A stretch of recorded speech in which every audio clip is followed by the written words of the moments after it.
Hello, everyone, and welcome to a brand new episode of Say Again with me, Amrita Tripathi. I'm so happy to have on today Dr. Soumitra Pathare. He's a director for the Center of Mental Health Law and Policy. He's a senior psychiatrist, someone who's worked very actively on suicide prevention, provided technical assistance in drafting India's landmark Mental Health Care Act of 2017, and so many more things that you've been up to, Dr. Pathare, including consulting with many lower and middle income countries. Thank you for taking the time to be on this podcast. And I do have to add to your intro a few more points. For example, your handle on The X. whole interview will end up becoming only an intro. 30-minute intro for you, and you get to speak for like 30 seconds. No, I'm kidding. I want to just mention your handle as NetShrink because anyone who's joining right now, I would like you to look that handle up while we're doing this intro. It'll give you a full glimpse into the man, the personality, the issues he cares about. And I'm going to ask him really how gleeful he gets about trolls, because that's something I've noticed is Dr. Pathare, you do not shy away from a good fight. But first, let me start by asking you a little bit about, the conversations that usually bring us together have to do with, mental health and the ecosystem in India and globally. I've been reading some of what you've been sharing, on social media about sort of global South and having innovations from frugal innovations from global South be replicated. Do you want to share a little bit about the Atmiyata Project? And this is sort of the latest news, I think, coming out of your team. Is pretty fantastic. It's something you've been talking to us about for several years, but now it's being replicated in London, no less. So do you want to share a little bit about that? Yeah, I mean, you probably know about Atmiyata. Atmiyata is one of our one of our main community mental health projects. It's been, we started in 2013 just experimenting in about 40 villages. And the idea behind Atmiyata is very simple.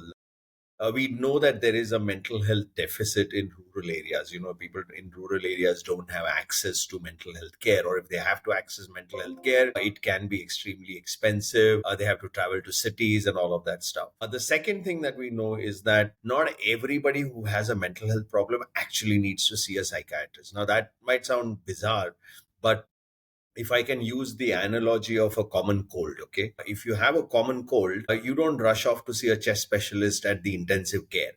So really, you need to apply that kind of an analogy to mental health, and to say that, look, a lot of mental health care can be done, first of all, self-care, so we can teach people how to look after themselves. And the second is what is called informal care, which means your friends and family can do it. And if we were to train your friends and family to do it better, then it's free, it's available at your doorstep, it doesn't cost you anything. And the third important point which we drew upon to do design Atmiyata was the idea that there's a lot of social capital in our communities. Okay, if you go to our communities, even the poorest person actually wants to do something for their community and help out. Okay, everyone wants to help out.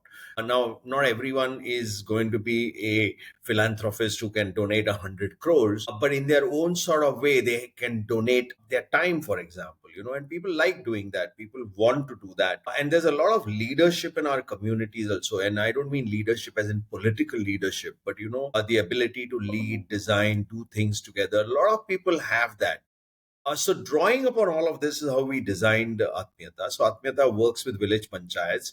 We basically identify somebody in the village who is, as I said, a kind of community leader. We train them how to provide basic mental health support, and we supervise and mentor them. Okay, and they are available locally in the village. Now, Atmiyata has also been tested and tried out like in a proper randomized controlled trial, and is shown to be effective. And we know that it's very cost effective also. Like for $1 of money invested in Atmiyata will get you close to like $9 worth of return, individually as well as socially. So it's a very effective kind of intervention. And over time, we started with 40 villages. It's now scaled up to 3 different districts in Gujarat, covering close to around, I think around 2,000 villages, roughly approximately 2,000 villages, and we have close to around 2,500 champions, or these community leaders whom we work with. It's also scaled up to other places in collaboration with other organizations. So like, for example, the Ambuja Cement Foundation has a healthcare program that they run, and Atmiyata has been integrated into their healthcare program. So we've been working with partners to scale it up also. So in many ways, that's what the journey of Atmiyata has been. Along the way, WHO recognized it as one of the 25 leading community-based services across the world, and all of that.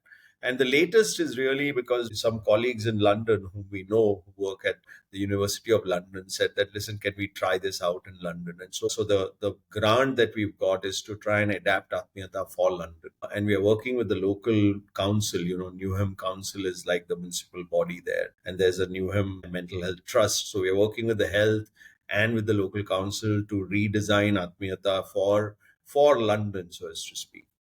And that's the latest of it. But I mean, at one level, it's a great pride thing. That's great, but it's not just about pride. I think there's a bigger lesson in Atmiyata going to London, and the bigger lesson is that frugal innovations from global South, also have a value for global North.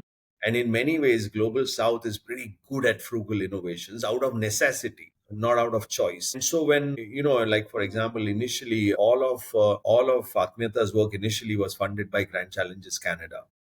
And so in many ways, I think the message for international donors also is that do not look upon this purely as charity, and for governments, especially governments in high income countries, not to just look upon this as charity that you're doing for the global South, but to say, hey, you know what, if we fund this kind of innovation in the global South, it actually comes back to us. We could be using those innovations in the global North, and it'll help our own communities. Yeah.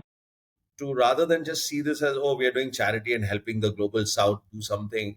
I think we need to reframe that whole idea of the notion of charity as not just being charity, but also what I call enlightened self-interest. While you're helping the global South, you're also ensuring you're helping yourself, because Yeah. some of the innovations will travel back to you. So that's really what we should be doing, more of it, rather And than that changes the narrative completely. Firstly, I mean, congratulations to you and the team, and I think it's incredible. But also, you've touched upon how much, how rigorous it has been to get to this stage. It's not like everyone can just up and do something like this, but it's definitely a beacon, and it shows that something like this can come out of India, come out of the global South. I think the interesting thing for folks in London will be it'll be a fraction of the cost that they would have had to, I suppose, shell out, right, for similar Absolutely. impacts. Well, it's not just the cost issue. I think Atmiyata is not just a cheap service, okay? And that's what we've learned over time. It's not just about being cheap or being less costly. It's actually doing something that is filling a gap which is there, which is that informal care. And if you actually fill that gap, many people are happy with that. That's all they need. They don't need anymore. They don't want to go to a professional. Interesting. They think going to a professional is actually an overkill for the problem they have. Yeah. So they don't go anywhere, which means they allow things to fester and get worse to the point where they need to then go to a professional. So what Atmiyata really does is actually, in many ways, Atmiyata is a preventative service. It's not just a treatment or a curative service. So it acts at the level where, because you deal with problems early, close to people's homes, when those problems are not so serious, you are actually able to avoid larger problems. That's So fascinating, Atmiyata and is, also involving the community, like you said. yeah, it involves a community. So see, that's something that we've believed as a philosophy, that that we should stop seeing our communities as just passive recipients of care, or seeing them as beneficiaries. So, like the notion of a beneficiary is somebody standing with a cap in hand kind of thing. I think we should start looking at our communities as active partners in care, so that they actively participate in the care that is going on, and not just somebody who's passively receiving some care from some organization. And I think that also changes the narrative for everybody, including the professionals, so that you start seeing them as equals and partners, as opposed to a hierarchical thing where we are doing them a favor and giving them something that they need. And I think that's very important, that that kind of understanding of the community happens. So one thing, Dr. Pathare, is there something in your computer that's making that noise? Like there's a beeping? Yes, it is. I don't know. You know what? My everything is open. How do I shut this? Battery, maybe the other windows you can shut. What is That's it? what I'm trying to shut as many windows as I'm trying to quit as It's all many. your notifications. Exactly, it's a notification. And normally, if I don't want it, now I just turn off the sound. But then, if Yeah, I you turn off can't the in this case. sound, Yeah. I can't hear you. Well, let's see now. This should There be are some notifications still on, I think, because everything has notifications on. But I've shut down as many as I can. okay. Let's see. Perfect. So I'll pick up here. Okay. So, and just to take one step back, Dr. Pathare, as we talk about mental health, and again, for a more general audience, I suppose it's worth mentioning that everyone has mental health. We're all somewhere on the spectrum. There are different estimates, on the number of people in India, for example, impacted by mental health conditions. There was a Lancet study apparently that said 1 in 7 people has mental health disorders.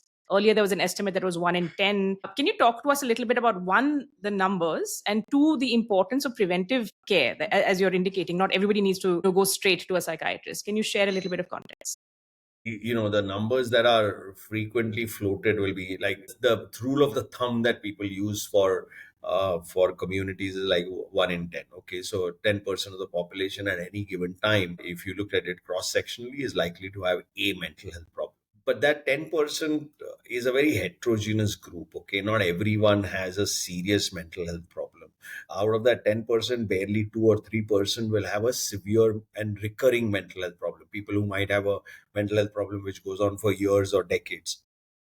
Many of the other people are likely to have a single episode and recover from it, and that's the end of it for them. The challenge has always been, where do you draw the line? Where do you set the bar and say, oh, anyone above this has a mental health problem? The problem is that it's a continuum from being mentally healthy to being mentally ill. It's a big continuum, and where do you draw a line on that gray scale? Where do you say that, oh, you know what, this is where we will cut and say this is where the mental health problem starts, and this is below, this is not a mental illness, above this is a mental illness. And that is frequently determined also by how our communities are structured and all of that. I know there's also a lot of backlash against that, because people start saying, you know what, these days everything is a mental health problem, which is obvious. It's going to happen when you're going to get those kind of backlash when you start saying, oh, crazy numbers like 10% and 15% and 20%. I mean, there have been some studies which have even produced data like 25% of the population. Now, clearly, that's, to my mind, that's ridiculous. It's like saying everything is a mental health problem. So that doesn't help. Uh, but I think there's also another problem with the way we are defining mental health. I think that we need to really stop seeing mental health purely as a health issue. Mental health problems are not like having tuberculosis, for example. The way we diagnose mental illness currently, they are heuristics. Okay, mental illness diagnosis or having a depression is not a thing like, say, tuberculosis is a thing, or cancer is a thing. You know what I mean? Mental illnesses are structural, just simpler ways of trying to understand mental distress, and to be able to broadly classify that mental distress into big buckets, where you can then try to address that in different sorts of ways. But very often people think of mental illness as if it is equivalent to a physical illness like tuberculosis or cancer or something like that, or even diabetes for that matter. So I think it's very, and then they say, okay, but where is the test for mental illness? Well, there won't be a test for mental illness, because mental illness is not defined that way. That's one thing. The second thing is that, let's be clear that mental illness, if mental illness is increasing today, for example, and that's always the complaint people have, a lot of so-called mental health problems are actually intimately related with the social structures and environment that we have. So we can't look at mental health purely as a physical problem. Like, even let's take tuberculosis, for example. Okay, even with tuberculosis, I think even our Indian government has finally acknowledged that you can't solve tuberculosis just by giving people medicines. Okay, and that nutrition is so important. So now the new national TB programs actually has a nutritional component built into the TB program, because if people are not healthy physically, then tuberculosis is not going to get well. If people are undernourished, for example. The same thing is like what you see from high income countries, even things like tuberculosis. When there's overcrowding, you get tuberculosis. So the point I'm trying to make is that even physical conditions like tuberculosis are very intimately determined by the social structures that you have. Poor nutrition, overcrowding can cause tuberculosis as much as the bacteria can cause tuberculosis. And the same thing holds true for mental illness. If you have unemployment, if you have poor housing, if you have, I don't know, interpersonal stress, domestic violence, then yes, that's going to lead to more mental health problems. So we can't look at mental health problems in isolation as being, oh, this is just a health issue. If we want to address mental health, and if we want to be doing some preventative work around it, then really addressing those social determinants, as they are called, things like poverty, unemployment, poor housing, child abuse, Domestic violence comes up so often, right? yeah, Those so kind of. all of that needs to be addressed. And somehow, the conversation and the discourse around mental health does not seem to include that. Every time, I mean, I get disappointed when if you start a conversation on mental health, the very first question that somebody will, if you say, oh, mental health problems, the first thing they'll say, oh, we don't have enough psychiatrists. What has that got to do with anything at all? It's a bit like saying, if I said, oh, you know what, people have lots of common cold today, and then somebody says, oh, we don't have enough chest specialists. I mean, that's pointless. No, you wouldn't respond that way. So why do you respond that way when we discuss mental health issues? So I think that whole paradigm of mental health as a purely health issue and to be dealt only by professionals, or especially mental health professionals, is to some extent also very self-serving on the part of the mental health industry, if I can call it, because it suits everyone. Okay, and the latest bunch of people who jumped onto the bandwagon are all these snake oil salesmen, technology snake oil. They now jumped onto the bandwagon because now they've decided, oh, there's money to be made here. There's clearly a shit ton of money to be made. So, but that does bring me to this point. I wanted to ask you, because we are hearing, okay, there's not enough, there's not enough access to resources. Mental health treatment or evidence-based treatment is expensive, and now you have this sort of AI revolution. Like therapy bots are going to fill in this gap, and apparently people are already talking to ChatGPT like it's a therapist. So, where do you weigh in on that? Because you were talking, a few minutes ago about the importance of self-care. Even your friends and family knowing, this we've spoken about this in the past as well. If everybody could sort of up their level of, let's say mental health first aid, or understand or learn how to active listen, etc., you wouldn't have such a burden on the mental health professionals, because it's not like the comparison you made of tertiary care hospitals required. But right now, when you see this craze of, as you're calling them, a tech snake oil salesman or therapy Yeah, snake bots, oil sales. or I mean, this. it is snake oil. All of it is snake oil. And the reason I say it's snake oil is very simple. Anyone who's selling a therapy bot, okay, or AI. See, there are two kinds of therapy things. Okay, one is these platforms which will connect you to an actual therapist, and you can talk to them. Now that those they're not actually using technology. They're just a glorified Zoom, basically. Okay, they are allowing you to connect to a therapist who's doing therapy remotely for you instead of doing it physically. So let's leave that out. I'm talking about bits where people are saying, oh, you know what, there is an automated way in which the therapy bot is going to, some AI driven stuff is going to do the therapy for you. So there's no human being involved. Now, with that kind of stuff, to me, that is complete snake oil. Okay, totally snake oil. And the reason I say totally snake oil is very simple. None of them, or almost, you can say almost all of them, do not have any evidence that they are effective, do not have any evidence that they are safe, okay, and do not actually satisfy any of the privacy and data privacy concerns and all of that stuff. So they are totally snake oil. When you ask these therapy people and who are doing these apps and all, and there's this idea that, oh, but how can you cause any harm by talking to someone? You can cause huge amount of harm if you're not talking properly to someone. And my simple thing is, like, imagine if I designed a stent. Okay, let's take the heart as an example. If I designed a stent and started selling the stent, and I have no evidence that the stent actually works or the stent is safe, would you allow the people to sell stents like that? I mean, stents are regulated. You can't, the FDA in USA not only regulates medicines but also regulates medical devices, and a stent is called a medical device. So why are these therapy bots not called medical devices? And why are they not regulated? And if they Yeah. were being regulated, then they would have to have evidence data. They would have to show that, look, this is effective. We've got some trials showing it is effective. We know it is safe because we've done the trial. At the moment, none of that is happening.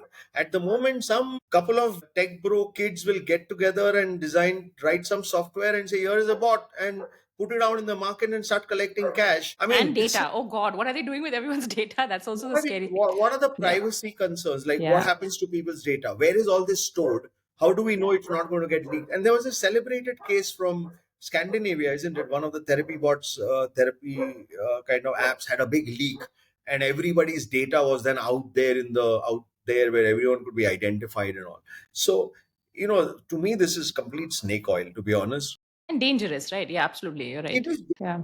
It's not just dangerous, it is also cheating, if you know what I mean. Like, Hmm. you're charging people to take some service from you when you don't know whether that service is any effective. I mean, how do we know that those therapy bots are effective, that they work? Nobody's got evidence for that. And they won't make the effort to do trials. They'll get money from VCs and launch a product. They won't do the trial, they'll do none of that sort.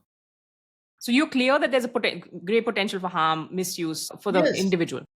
Well, the absence of evidence is not evidence of absence. Hmm. You know what I mean? Let's be clear. The absence of evidence is not, this feels like one of your tweets. Let me pass that. No, Okay, pass no, that for us.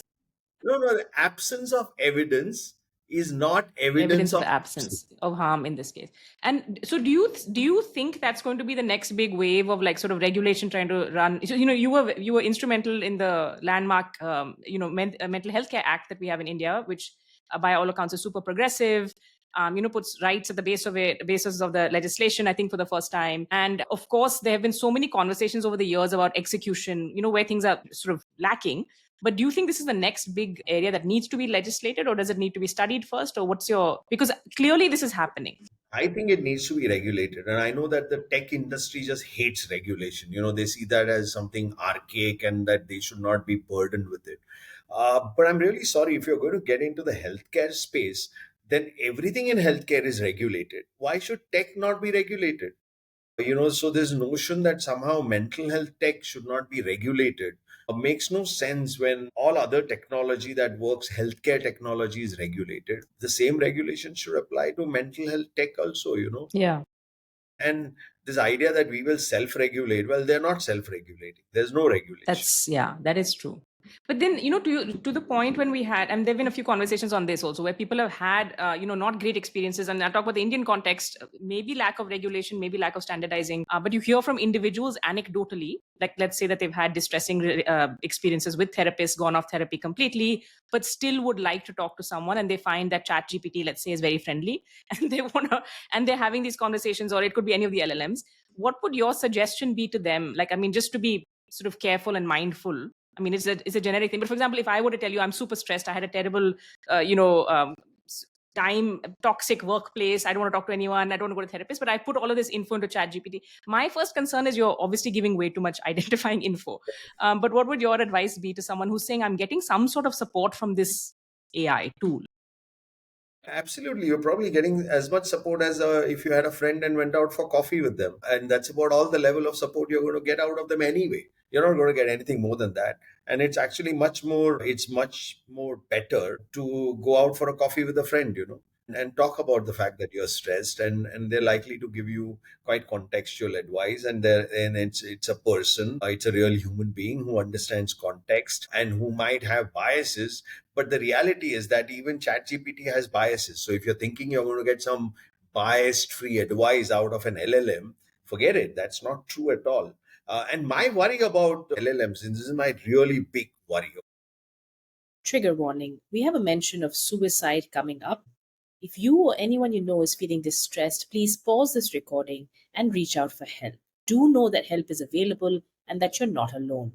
We've listed some helplines in the show notes as well as our website, healthcollective.in. Okay, this is like a fear I have. Is, let's say somebody goes on to that chat GPT and says, you know what, I'm feeling terrible, I'm feeling suicidal, what do you want to do? And then they start talking to them. Yeah. And you know what, let's say the chat GPT at the end of it says, well, actually I agree with you, your life is not worth living. Yes. Okay. Yeah. What the hell? Yeah, something like this happened, right? There was something early days with one of the big language models, which literally told someone to end their life. Yeah, that is a Yes. shock. Now, That is how do you stop that? Or Yeah. it may not tell you to end your life, but what if the chat GPT, let's not say chat GPT, any LLM, okay? Otherwise, the chat GPT guys They'll will be come and on sue us. Yeah, that's true. Any LLM. any LLM, okay? What if any of the LLMs just said that, yeah, I agree with you. Your life is really, your life sucks, okay? It is really bad. They may not tell you to go and die and go out and do a suicide attempt or anything, but they're basically saying your life is worthless. What happens? And if that person then goes out and attempts suicide, then is the LLM going to take responsibility is the first issue. But more importantly, how do we know for sure that the LLMs, when they are written, have that protection built in? Yeah. Do they have that protection built in? We don't know that. So that's like, I'm just giving you a crude Sort of example the for worst your, case. Yeah. Yeah. exactly, a Yeah. worst case scenario, a crude example for your listeners, the average non-technical person to understand. There are other technical issues and all of that is different. Secondly, a lot of these LLMs are also drawing upon, say, therapy models and therapy spaces. Now, some of that stuff is also copyrighted, okay? So how do we know that they are not violating copyright when they're doing all of that? So that I'm talking it from a therapist's point of view, not from the patient's point of view. Again, we don't know how that works. I think there's a lot of queries about it. I'm not a Luddite, okay? And I'm not anti tech. I think technology has a huge role to play and technology should be utilized, but not the way that the tech bro snake oil guys are doing it just now. Technology can play a huge role in many ways, and AI particularly, I think, holds great potential. And for example, one of the ways it could hold potential is for an AI to act like a co-pilot with a therapist. Yes. Now Yeah. that would be a great way to do it, where it's like flying planes. Okay, like in the plane, you have an autopilot, but the pilot is still in control, and it's the pilot who turns on the autopilot and Yeah. turns it off when they want. Yeah. You don't say, oh, but we've got an autopilot, so let's not have a pilot at all and let the autopilot fly the plane. We don't do that. And similarly with therapy, I think so technology does have a role. There are other ways. For example, technology can be a great training tool, okay, to train therapists to do better, because a lot of our current training is expensive, long, because it relies on hands-on training and also carries certain amount of risk. Now you could use AI to train people better, so that and do it at a fraction of the cost, and do it well. So there are many use case scenarios for AI and technology, and I do think that we should be working. Like, I mean, we have a whole, we've set up a vertical now which is only looking at AI and frontier tech and how it can be used in mental health work. So I'm not anti AI and frontier tech. My problem is this kind of hurry to kind of sell products which are half baked, which are not safe, which don't have data on their efficacy, Hmm. because the VC industry suddenly decided they want to put money into it, Yeah. which I think is a real problem. Now, maybe that's what we need to be stopping, just. Yeah.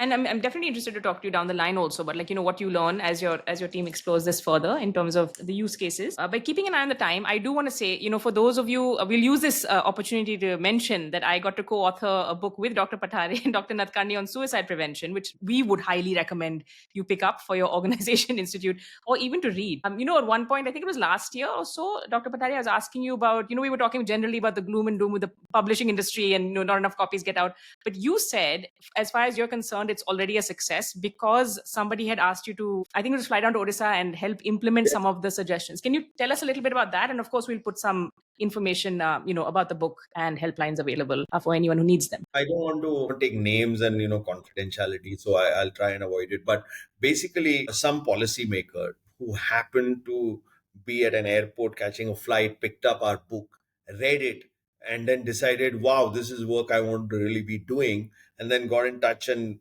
found me through some way. I don't know how. Found me, called me up, and said, "Can you help us with suicide prevention in our state?" And so suddenly they started looking at various things that they could be doing to reduce suicides, and especially young people's suicide. So the fact that for me the book was a success only because, like, number of copies sold was not the reason to, I Yeah. was not trying to write the international number one bestseller. The Yeah. idea of writing that book was perspective for people, and also to kind of get policymakers to get interested, because if you remember, the book is not aimed at professionals, it's actually aimed at the general public. So the idea was that we could get the general public and policymakers in particular get interested and do something about suicide prevention. Yeah. So For me, that's success enough. How many copies it sold is just icing on the cake. But please, whoever's listening, add to our sales figures. So we'd appreciate it, and I think it would be great. But I do remember we wanted it to be also like practical, for the media, like stuff that people can get out of it, whichever chapter was relevant to the industry. And I think it was a really timely book as well, because this is always in the headlines. We'll have to have a whole separate chat on suicide prevention work in this country. But again, keeping an eye on the time, a couple of questions for you. For you personally, what is something you're really worried about at this stage, or something you're really happy about? And then I do have to ask you about trolls, because I know they don't keep you up at night. But is there something, if there's something that stresses you out about macro, micro, what is one thing you're worried about at this stage? What I'm worried about is that, there's this kind of, there's a lot of noise around mental health, but nothing productive coming out of it. There's too much of fluff and noise. And we are not evidence driven or data driven.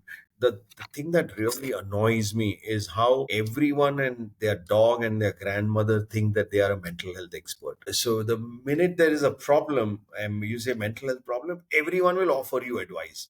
Do this, do that, and all of it is like, or what is called colony uncle kind of level of advice. And I get really irritated when people in positions of power start doing that, when they'll start saying things like, oh, you know what, you should get up every morning and meditate. If all students did meditation, we would have no suicides. Hello, where's the evidence for this? What nonsense is going on?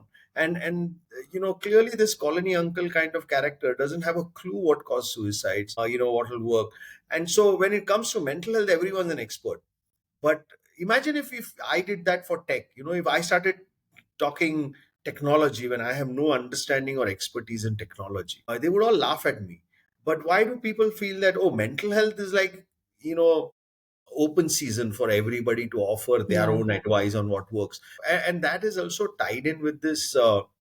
Which is happening worldwide, currently, is this idea that somehow experts are not, you don't listen to experts and common sense is the solution.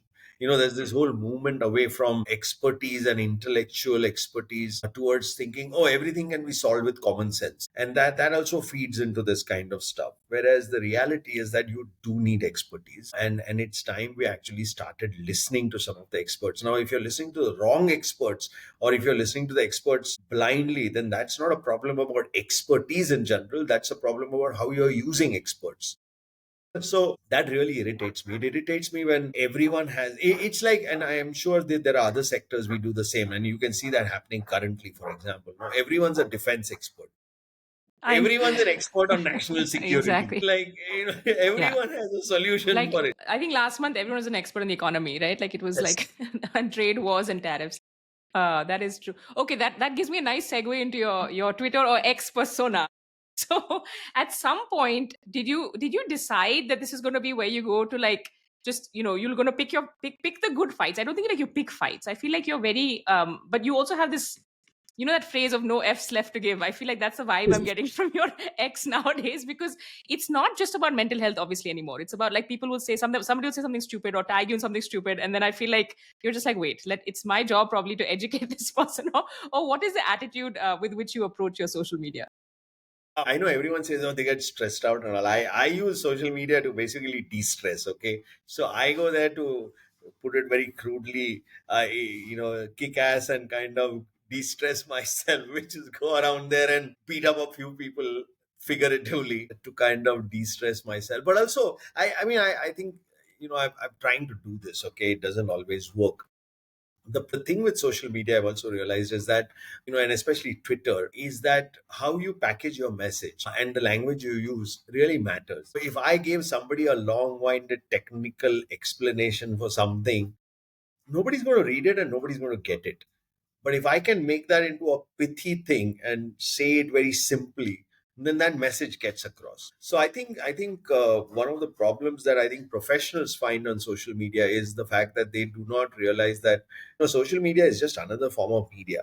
It's like if you were speaking to the press, for example, if you started speaking purely technical and jargon and all, you lost your audience. So the job of professionals on media, any kind, social media being one of them, is really to convert that technical knowledge they have into simple language which can be understood by everything. Now, this does not mean you have to dumb down things, but you have to make it simple and you have to make it concrete for people to understand. So if you're going to say everything buts and ifs and with five other caveats, people don't get it. You need to be clear, and you need to. And one of the things I like about Twitter in that sense, and which people hate about Twitter, is that Twitter requires you to be pithy. I hate about other social media is people write reams and reams of books about, like you go on Facebook and they're writing these long-winded it's an utter nightmare. Whereas I think Twitter forces you to kind of just have to kind of do it in a few words, which I think is a great thing because, sometimes you can get the crux of it very quickly. Yeah. Okay, fine. You're refusing to be baited into anything more controversial than that. But I do want to ask you, and this will be a say again impact. I want to know why we're not seeing more photos of. Earlier, we used to see Kaiser of Pune, we used to see your pets. That's gone. Do you find like it's just not? It's not. I've also been less on Twitter. I don't know if you notice. It's not just that, it's just been like, I mean, if you see my frequency of posting, it's actually It's gone down. significantly down. And that's more to do with the fact that I think Twitter as a platform is just degraded hugely. X is another. Yeah, it's another level. So I have just to some extent just lost interest, to be honest. And I've tried Blue Sky. Blue Sky. Yeah. I saw you on there. Yeah. But Blue Sky, like to me, Blue Sky feels like living in heaven. You milk and honey and go to bed at 9 p.m. Twitter was like the hell where you party till late night and kind of but the party has lost its fun. The music has stopped. The party is not anymore enjoying. It feels like a hangover after the party is over. You know what I mean? Twitter today feels like the morning after the party is over. And Blue Sky is too much of a heavenly place. Everyone's very nice. So we'll have to wait for someone else to come and fill that gap to get you back your I know, mojo. And Twitter has, and with all of the other thing that's irritating me about Twitter, and that's why I refuse to these days really post a lot, is that the whole paid, the whole thing about people getting paid to post has meant that people are just posting the most atrocious stuff because then that'll go viral and then they'll get paid, which is, they may not even mean it. They may not, they're just doing it to just randomly write some nonsense. And I have to tell myself, hang on a second, I'm not going to get triggered by this and react to this because this has clearly been done intently. So that whole model of paying for that has also completely destroyed that whole Twitter experience to me, So, yeah, so I mean, if you look at my posting, it's less. It's less, meaning it's less, dramatically less. I'm probably posting at about 10 or 20% of what I used to post. Yeah, it's really down like hugely. I mean, I can go through a whole day without posting, which didn't happen in the past. Like I can go through a few days without posting. Well, maybe that's good for your mental health. Judging by what everyone else says, though, it had the opposite effect on you. You said it was de-stress. I nothing to do with my mental health. It's just that I wish there was in fact, that's one of the reasons why I've been thinking of getting control of the social media narrative, so as to speak. And I think one of the ways of getting that control of that social media narrative is go down the podcast route. Yes. Because that gives you control over the narrative and you don't have some algorithm deciding what happens to it. And fine. I mean, if I do a podcast, say only 20 people will look at it, but that's okay. That's not the problem. Yeah. I don't think in your case it's going to be 20, but we will, of course, be cheering you on. I look forward to you kicking off your podcast soon. And hopefully, go on. Very soon, as soon as I get some time from work, really. I've got too much of travel happening in the next few months. So I'm going to finish that travel and then get it off the ground. But yeah, I've got some ideas. Brilliant. And thank you so much for taking the time to be on this podcast. I appreciate your candor and your wit and even your X posts, which should come back up soon as NetShrink. Thank you so much for being on Say Again. Not at all. Thank you for asking me, and always good talking to you.